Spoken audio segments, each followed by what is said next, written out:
The whistle blows. The ejection is official. But then, the silence from the Fever bench hits you. They call it a flagrant 2, yet the narrative spinning from the top analysts is that this was unintentional. That's the claim. A mistake made in the heat of the moment. But look at the footage. That wasn't a slip. That wasn't a stray elbow. That was a direct, calculated strike to the head. So how does a coach look at that contact and say it wasn't on purpose? How do the so-called three blind mice ignore a history of eye pokes and hair pulls to call this just a foul? And if this really was straight malice, why is the league scrambling to bury the story before the season even heats up? The official story is crumbling, and the footage they don't want you to see proves it wasn't an accident. It was a targeted attack that the league is trying to bury. If you're tired of the lies and want the raw truth behind the WNBA's biggest scandals, hit subscribe right now. We don't just report the headlines, we expose the corruption hiding in plain sight, so you're always ahead of the next lie. Sophie Cunningham isn't just a player, she's a voice that refuses to be silenced. For years, she's stood at the forefront of the league's most difficult conversations, speaking her mind on social issues with a conviction that has earned her both respect and backlash. Just days before this game, she took to ESPN to voice her concerns about transgender eligibility in women's sports, sparking a firestorm that had the entire league buzzing. She didn't back down, she doubled down, standing firm on her belief that the integrity of the game matters. And just, can you expand your viewpoint on that? I mean, I think I said what I said. I think it's kind of common sense. And I think I'll always believe in that. I think it's really important to protect children, and that's little girls who are also involved in that category. And so I stand on what I said, and I always believe that. That's the Sophie we know, the one who fights. But now, she's the target of something far more dangerous than a tweet or a hot take. DJ Carrington, a player with a documented history of dirty moves like pulling hair and poking eyes, has become the focal point of a new narrative. The league wants you to forget Sophie's stance. They want you to forget the context. They want to paint this as a simple foul, a tragic accident, to distract from the fact that Sophie was targeted for her convictions. Does the Three Blind Mice have a women group name after them? Does Ray Charles have sisters out here? Or better yet, does Stevie Wonder have sisters? What was Monica McNutt looking at during that play?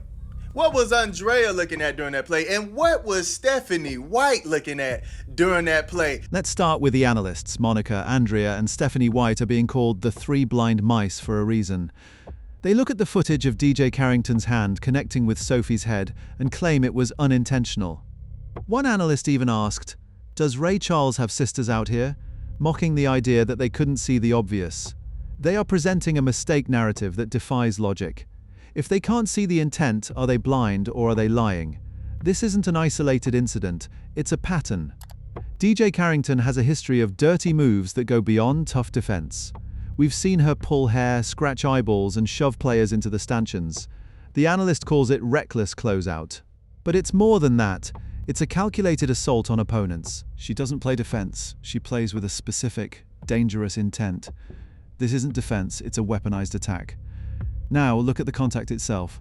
The slow-motion replay shows DJ's hand making direct contact with Sophie's head. She wasn't going for the ball. The ball was inches away. The motion was a direct swing, not a defensive play. The analyst says she hit her in the head, wasn't going for the ball at all. That's the definition of straight malice. You don't miss the ball by hitting the head unless you want to hit the head. And then look at this. Didn't say I'm sorry, didn't say, oh, my bad, didn't try to help her up, right? Straight malice. I'm going straight after you. I'm about to stand over you. And then, the aftermath. Sophie is on the ground. DJ doesn't offer a hand. She doesn't say, my bad. Instead, she stands over her and says, try me. That's the smoking gun of intent. A mistake gets an apology. This got a threat. The analyst calls it straight malice, and the footage confirms it. A mistake gets an apology.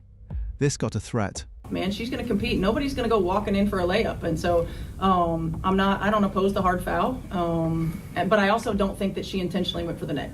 Now let's talk about the coach. Stephanie White, the head of the Indiana Fever, says she doesn't think it was intentional. She defends DJ as a player who plays her butt off.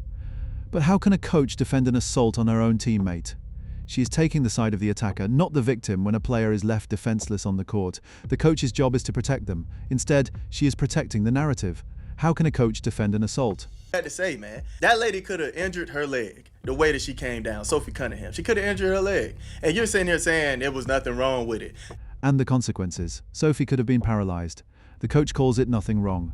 She says it's fine, even though the impact was severe. The analyst points out she could have injured her leg the way that she came down. That's negligence. That's a failure of leadership. When a coach excuses a potential career-ending injury as nothing, they are sending a dangerous message to the entire league. She could have been paralyzed, and the coach called it fine. But wait, there's more. The league is trying to shift the blame. They are blaming outsiders and hijacking the narrative to distract from the players' actions. The analyst says it's not the players' fault, it's everybody outside the WNBA's fault. This is a culture war smokescreen. They are using social issues to hide the fact that a player is unhinged. They are blaming the weather for the fire she lit. And here's the real trigger. Before this game, DJ tweeted about white privilege. The analyst says, "We like this. Everything but that." They are ignoring the tweet that sparked the culture war in the first place. She brought the politics into the game. Now they want to hide it. She brought the politics in. Now they want to hide it. Okay, the Indiana Fever need to let Stephanie White go. No solid coach would ever take the side of the opposing team's player who committed a flagrant foul on one of your own players. Terrible coaching. The Fever need to defend their players. The outrage isn't just from fans. Even the governor of Indiana has weighed in. He stated clearly the Indiana Fever need to let Stephanie White go. He called it terrible coaching to take the side of the opponent. When political leaders start demanding resignations, you know the situation has spiraled. Even the governor sees what the coach won't admit.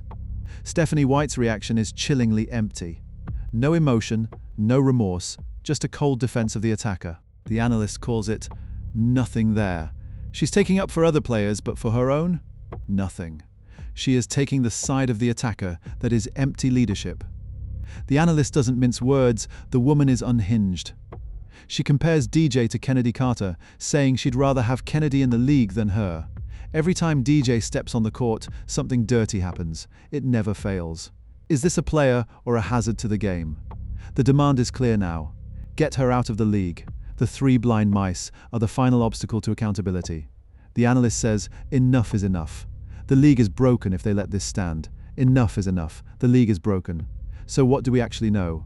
The footage confirms the contact was not a mistake. The unintentional claim is a lie. The coach betrayed her player, and the league is trying to bury the straight malice to protect the brand. But here's the real question. Will the WNBA finally hold DJ Carrington accountable, or will they let this corruption continue unchecked? I need to hear from you. Do you believe DJ Carrington should be suspended for the rest of the season? Or is Stephanie White right that it was just a foul? Drop your verdict in the comments right now. Let's see who is actually watching the game.